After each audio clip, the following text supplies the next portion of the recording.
In this lesson, we're going to learn more about events. Events are basically tools that have a specific function and are triggered by an impulse.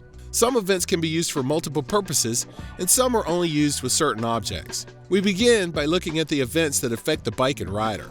Let's go to Tools, Triggers and Events, Events. First is the Afterburner event. This event basically turns your bike into a rocket bike. Let's check out the properties. Type determines how the event will be handled. We have on, off, and toggle. These choices are going to be very common throughout the event's properties. On and off are obvious, but toggle will set the event to the opposite of what it's currently set to. So if it's on, toggle will turn it off, and vice versa. Next is duration. This number tells how long the afterburner will burn. This number is in ticks, with seconds below in parentheses. Force sets how powerful the afterburner is. Damping slows the movement of the bike a bit, which makes it a bit easier to control.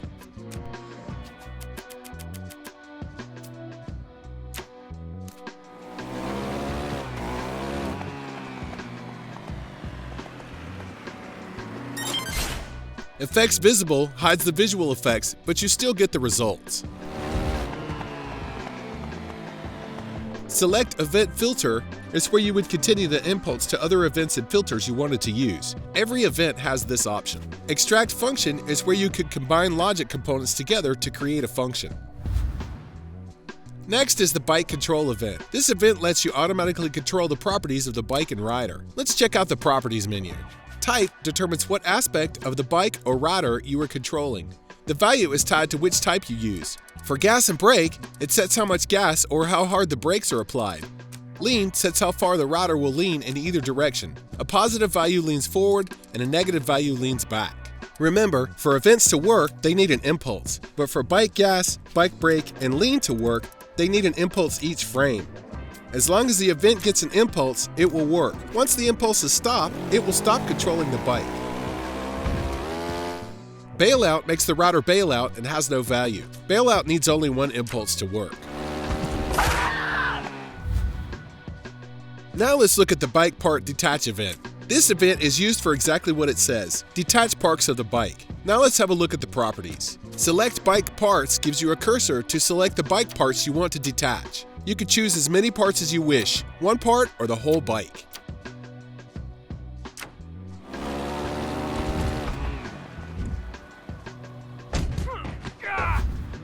Fire event is next. You can use this to set the bike and rider on fire. Let's check out the properties.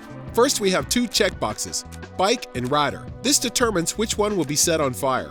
If you just want the rider on fire, then deselect the bike. Under type, we have the normal on, off, and toggle, but we also have set. With the fire event, the fire builds up as long as the rider and bike are not moving too fast. Using set type, you can set the amount of fire from the start of the track. 0 is the least amount of fire and 1000 is the max.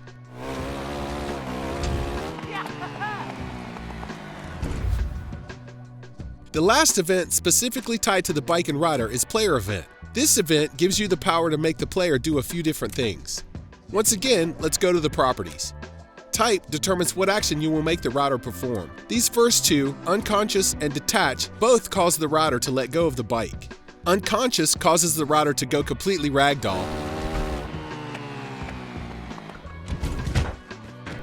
But with detach, you could still do some off-bike moves like grab objects or curl up into a ball. Reset to checkpoint is like a normal reset to checkpoint, but you can also tell the game which checkpoint to reset to. When you select this option, you get another slider with a checkpoint index. The number on this slider will be tied to the number of checkpoints in your track. 0 is always the starting point, and the highest number here is always the ending checkpoint. Reset physics, or reset the physics on the rider when the player is reset to a checkpoint, meaning the player will start off from a dead stop even if they were moving when the event was triggered. With this option checked, the next option below is increase faults. Checked means the player will be penalized a fault. Unchecked means the player will not. Uncheck reset physics and increase fault changes to keep velocity. This option determines if the rider will keep moving at the same speed when you reset to the checkpoint. The next type we have is reset to driveline. This is basically the same thing as reset to checkpoint, but you can reset to any point on the driveline. The value is 0 to 100 and is tied to the length of the track. So if your track is 100 meters long, each number would represent 1 meter. Next, we have flip direction. This option does pretty much just that, flips the router's direction. And the last option is activate checkpoint. You would use this if you need a checkpoint activated, but the router will not be able to cross the checkpoint conscious, like in a bailout. This way, the router can reset to the checkpoint activated.